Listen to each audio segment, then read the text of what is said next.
सहज तरीके से, अचानक तरीके से ले लिया। 370 आपके सामने है ही। हमने देखा कि कैसे राज्य नए बनाए गए। कल्पना कीजिए कि एक राज्य पुनर्गठन आयोग बनाया जाता है और आप उसके अध्यक्ष हैं।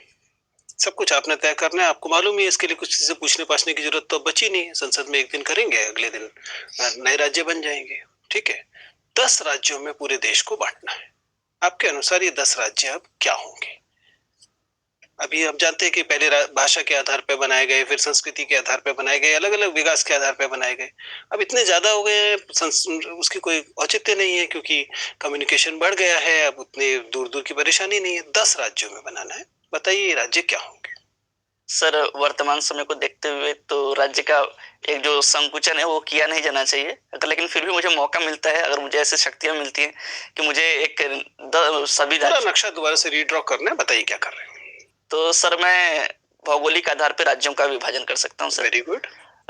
जो मध्य भारत, जो उत्तर के गंगा के मैदानी भाग हैं, उनको एक राज्य में कर दिया। एक हो गया गेंजेटिक प्लेन्स। Yes sir. ठीक है। और दूसरा सर, जो डेक्कन्स के इलाके हैं, जो प्लेटू इलाका है, उसे एक स्टेट में कर सकते हैं सर। थर्ड सर, पठारी राज्य हो गया। हाँ सर। थर्ड सर, जो हिमालयी राज्य हैं, उन्हें एक तरफ कर दिया जा सकता है।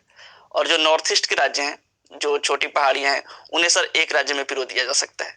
ठीक है।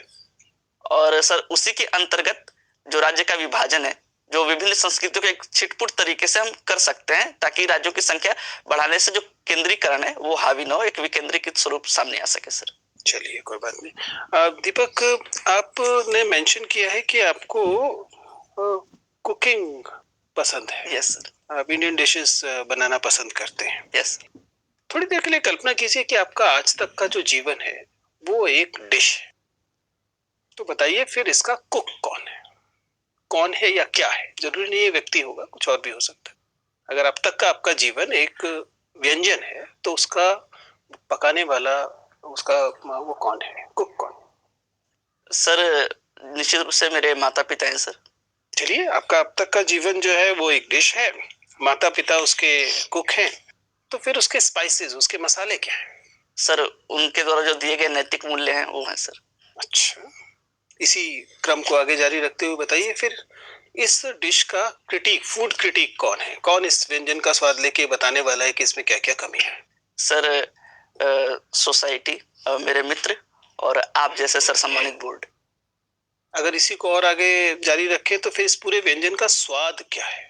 सर जहां तक अभी तक मेरे जैसे व्यंजन का स्वाद जिसने मेरे माता पिता या मित्रों ने लिया है, अभी तक ऐसा ही बताया है कि आमूलचूल परिवर्तन के बाद या संभवतः ठीक ठाक ही है सर।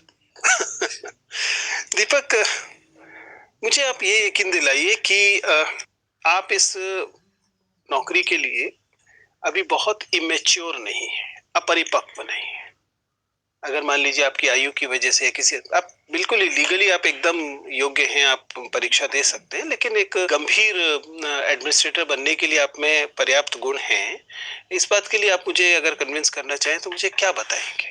सर जहां तक मेरा मूल्यांकन मेरे माता पिता और गुरु ने किया है, उनके मैं केवल मैच्योरिटी के मापदंड से जानना चाहूँ, परिपक्वता आपके अंदर आ गई है, इसे बताने के लिए आप क्या बात बताना चाहेंगे?